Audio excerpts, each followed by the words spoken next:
കർത്താവായ യേശുക്രിസ്തു തന്നെ ലോകത്തോട് വിളിച്ചറിയിച്ചു, താൻ ഈ ലോകത്തിലായിരുന്നപ്പോൾ ഞാൻ തന്നെ വഴിയും സത്യവും ജീവനുമാകുന്നു. എന്നിൽ കൂടെ അല്ലാതെ ആരും പിതാവിന്റെ അടുക്കൽ എത്തുന്നില്ല. എന്നിൽ വിശ്വസിക്കുന്നവൻ മരിച്ചാലും ജീവിക്കും. തുടർന്ന് സുവിശേഷകന്മാർ മത്തായി, മർക്കോസ്, ലൂക്കോസ്, യോഹന്നാൻ ലോകത്തോട് ഇങ്ങനെ വിളിച്ചു പറഞ്ഞു, ലോകത്തോട് എഴുതി അറിയിച്ചു, നാം എഴുതുന്ന ലേഖനങ്ങൾ, നാം എഴുതുന്നതെല്ലാം യേശുവിനെ ഉയർത്തുന്നതായിരിക്കണം.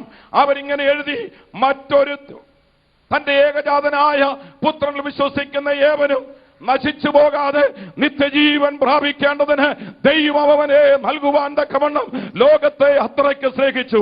അങ്ങനെ ദൈവം ലോകത്തെ സ്നേഹിച്ചതുകൊണ്ട് അവനെ കൈക്കൊണ്ട് അവന്റെ നാമത്തിൽ വിശ്വസിക്കുന്ന ഏവർക്കും ദൈവമക്കളായി തീരുവാൻ അധികാര അവകാശം കൊടുത്തതുകൊണ്ട് പാപിയായിരുന്ന, ദോഷിയായിരുന്ന ഇസ്രായേൽ ഭവനതയോട് യാതൊരു ബന്ധവുമില്ലാതിരുന്ന, അന്യരായിരുന്ന, നാശകരമായ കുഴിയിൽ കിടന്ന, കുഴഞ്ഞ ചേറ്റിൽ കിടന്ന, അന്ധകാരത്തിൽ കിടന്ന, അന്ധതമസിൽ കിടന്ന, വ്യർത്ഥവും പിതൃപാരമ്പര്യമായി നടന്ന എന്നെയും നമ്മളെ ഓരോരുത്തരെയും കാലാകാലങ്ങളിലായി ആ ക്രൂശിലെ സ്നേഹത്താൽ ദൈവം നമ്മെ സ്നേഹിച്ച, മുമ്പേ നാം കേട്ടതുപോലെ മഹാസ്നേഹത്താൽ ദൈവ മക്കളായി തീരുവാൻ ദൈവം അവകാശം തന്നു.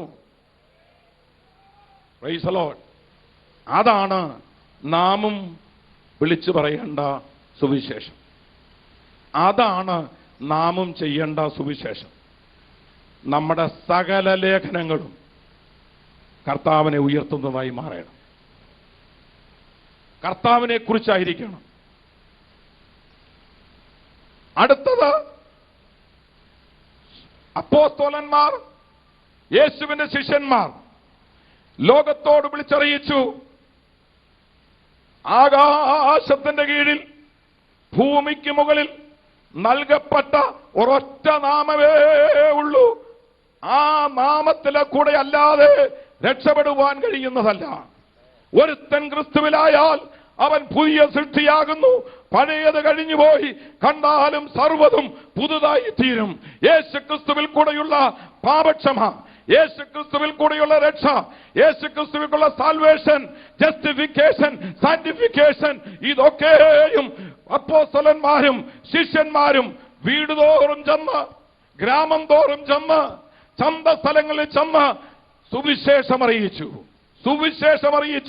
സുവിശേഷം അറിയിക്കേണ്ടതിന് അവരുടെ ജീവനെ പോലും പണയം വെച്ച് കർത്താവിന് വേണ്ടി സേവ ചെയ്യുവാൻ അവരവരെ തന്നെ സമർപ്പിച്ചു.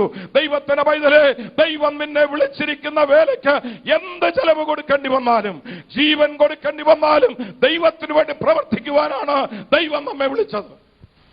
അപ്പോസ്തലന്മാർ കഴിഞ്ഞാണ് ദൈവം നമ്മളെല്ലാം ഈ വേല വരവേൽപ്പിച്ചത്.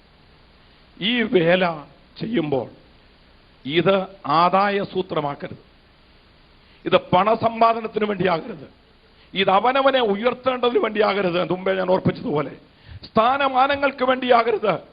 പിന്നെയോ കർത്താവിനെ ഉയർത്തുന്നത് മാത്രമായിരിക്കണം. ദൈവവചനം പഠിപ്പിക്കുവാൻ, ദൈവവചനം ഉപദേശിക്കുവാൻ, ദൈവത്തിന് സാക്ഷ്യം വഹിക്കുവാൻ ദൈവം നമ്മെ വിളിച്ച, വേർതിരിച്ച വേലയ്ക്ക് ആക്കിയിരിക്കാൻ, വിളിച്ച ദൈവത്തിന് ഏൽപ്പിച്ച ജോലിക്ക് വിശ്വസ്തയോടുകൂടെ വിശ്വസ്തരായി ദൈവത്തിന് വേണ്ടി സേവ ചെയ്യുവാൻ, വേല ചെയ്യുവാൻ ദൈവത്തിന്റെ വയലിൽ ആക്കി വച്ചവരാണ് നാം എല്ലാവരും. ഒരു പക്ഷേ ഇവിടെ ഇരിക്കുന്നവർക്ക് ഒരാൾക്ക് 10 ലഭിച്ചെന്നിരിക്കാം, ഒരാൾക്ക് 5 ലഭിച്ചെന്നിരിക്കാം, ഒരാൾക്ക് 2 ലഭിച്ചെന്നിരിക്കാം. അവരവർക്ക് ലഭിച്ചതിനൊത്തവണ്ണം ഇരട്ടിയായി വ്യാപാരം ചെയ്ത് ലാഭമുണ്ടാക്കുവാൻ ദൈവം നമ്മെ വിളിച്ചു വേലയ്ക്കാക്കിയിരിക്കുകയാണ്. കർത്താവിന്റെ വേല ചെയ്യുമ്പോൾ നാം മറ്റു പണിക്ക് പോകാനൊക്കെ, ഞാൻ ഒരുവനെ വിളിച്ച് ഒരു വേലയ്ക്കാക്കിയാൽ ഞാൻ പറയുന്ന ജോലി അവൻ ചെയ്തില്ലെങ്കിൽ അവനെ ഫയർ ചെയ്യും, അവനെ പറഞ്ഞു വിടും, അവന് വേണ്ട ശമ്പളവും കൊടുക്കുകയില്ല. അങ്ങനെയെങ്കിൽ കർത്താവ് നിന്നെ വിളിച്ചാക്കിയ വേല നീ വിശ്വസ്തയോടെ ചെയ്യണം.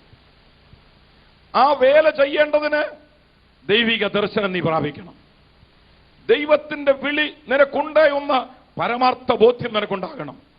അതിലുപരി ദൈവത്തിന്റെ ശക്തി, ആത്മീയ ശക്തി, കൃപാവരങ്ങൾ നീ പ്രാപിക്കണം. നിങ്ങൾ ശക്തി ലഭിച്ചിട്ട് വേണം യഹൂദ്യയിലും യെരുശലേമിലും ഭൂമിയുടെ അറ്റത്തോളം പോയി ദൈവത്തിന്റെ സാക്ഷ്യം വഹിക്കുവാൻ. ആദ്യമേ സാക്ഷ്യം വഹിക്കേണ്ടത് അവരവരുടെ വീട്ടിലാണ്. സ്വന്തം വീട്ടിൽ സാക്ഷ്യമില്ലാതെ, സ്വന്തം വീട്ടിൽ പ്രസംഗിക്കാതെ, സ്വന്തം വീട് നേടാതെ നാട് മുഴുവൻ നേടിയതുകൊണ്ട് ഒരു പ്രയോജനവുമില്ല, യാതൊരു പ്രയോജനമില്ല. അവസാനം പോകുവീൻ, ഞാൻ നിങ്ങളെ അറിയുന്നില്ല എന്നുള്ള വിളിയെ കേൾക്കുകയുള്ളൂ. യഹോവയാൽ അനുഗ്രഹിക്കപ്പെട്ടവരെ അകത്തേക്ക് വരുവീൻ എന്നുള്ള വിളി കേൾക്കണമെങ്കിൽ നീ പ്രസംഗിക്കുന്നത് പോലെ ജീവിക്കണം, നീ പ്രസംഗിക്കുന്നത് പോലെ പ്രവർത്തിക്കണം. നോഹയെ നോക്കൂ, ദൈവത്തിന്റെ വിളി നോഹയ്ക്ക് ലഭിച്ചു, ദൈവത്തിന്റെ അരുളപ്പാട് നോഹയ്ക്ക് ലഭിച്ചു. ദൈവത്തിന്റെ അരുളപ്പാട് കിട്ടിയതനുസരിച്ച് നടന്ന് പ്രസംഗിക്കുവാൻ തുടങ്ങി. പ്രസംഗം തുടങ്ങുക മാത്രമല്ല, പ്രസംഗത്തിനൊത്തവണ്ണം വീട്ടിൽ പണി ആരംഭിച്ചു, പെട്ടകത്തിന്റെ പണി ആരംഭിച്ചു. അപ്പച്ചൻ ഭർത്താവ് പ്രസംഗിക്കുന്നതിനൊത്തവണ്ണം വീട്ടിൽ പണി ആരംഭിച്ചപ്പോൾ ഭാര്യയ്ക്ക് മനസ്സിലായി, ഇത് വെറുതെ പണമല്ല, ഇത് വെറുതെ ബിസിനസ് അല്ല, നേരെ മറിച്ച് യഹോവയിൽ നിന്ന് ലഭിച്ചതാണെന്ന് വ്യക്തമായ ബോധ്യമുണ്ടായി കഴിഞ്ഞപ്പോൾ ഭാര്യയും പെട്ടകപ്പണിയിൽ ചേർന്നു. Praise the Lord. അപ്പച്ചൻ ചെയ്യുന്നത് നല്ല കാര്യമാണ്, അപ്പച്ചൻ പറയുന്നത് പോലെ പ്രസംഗിക്കുന്ന പോലെ ജീവിക്കുന്നുവെന്ന് മനസ്സിലായ മക്കളും മരുമക്കളും അവരോടൊത്ത് പണിയിലേർപ്പെട്ടു. എന്റെ വാത്സല്യ സ്നേഹിതരെ, എന്റെ പ്രിയപ്പെട്ടവരെ, ദൈവം നിന്നെ വിളിച്ചിരിക്കുമ്പോൾ നീ വിശ്വസ്തയോടുകൂടെ ദൈവത്തിന് വേണ്ടി വേല ചെയ്യുമ്പോൾ നിന്റെ വീട്ടിൽ നീ ആദ്യമേ സാക്ഷ്യം പ്രാപിക്കണം.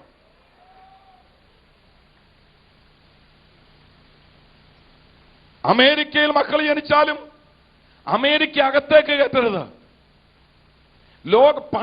പണം ദൈവം തന്നിട്ട് അതിനകത്ത് കുഞ്ഞുങ്ങൾ ജനിച്ചാലും കൊച്ചുങ്ങളെ അതി വളർത്തരുത്.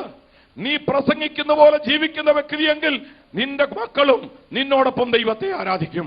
നാം ഇവിടെ കണ്ടുകൊണ്ടിരിക്കുന്ന തലമുറകളായി ദൈവത്തെ സേവിക്കുവാൻ ദൈവം കൊടുത്ത ഭാഗ്യത്തെ ഓർത്ത് ഞാൻ ദൈവത്തിന് സ്തോത്രം ചെയ്യുന്നു.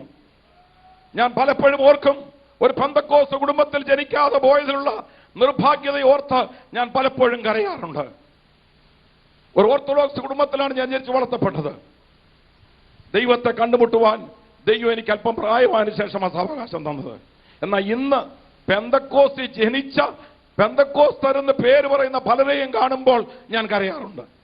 അങ്ങനെയല്ല, നിന്റെ ജീവിതം ഒരു സുവിശേഷമായി മാറണം, നിന്റെ പ്രവൃത്തി ഒരു സുവിശേഷമായി മാറണം, നിന്റെ ചിന്തകൾ ഒരു സുവിശേഷ പ്രസംഗമായി മാറണം, നിന്റെ ആലോചനകൾ ഒരു സുവിശേഷ പ്രസംഗമായി മാറണം. നീ ചെയ്യുന്ന സകലതും യേശുവിനെ ഉയർത്തുന്നത് മാത്രമാകണം, അവനെ പ്രസാദിപ്പിക്കുന്നതിൽ മാത്രമായിരിക്കണം നമ്മുടെ ചിന്ത മുഴുവൻ.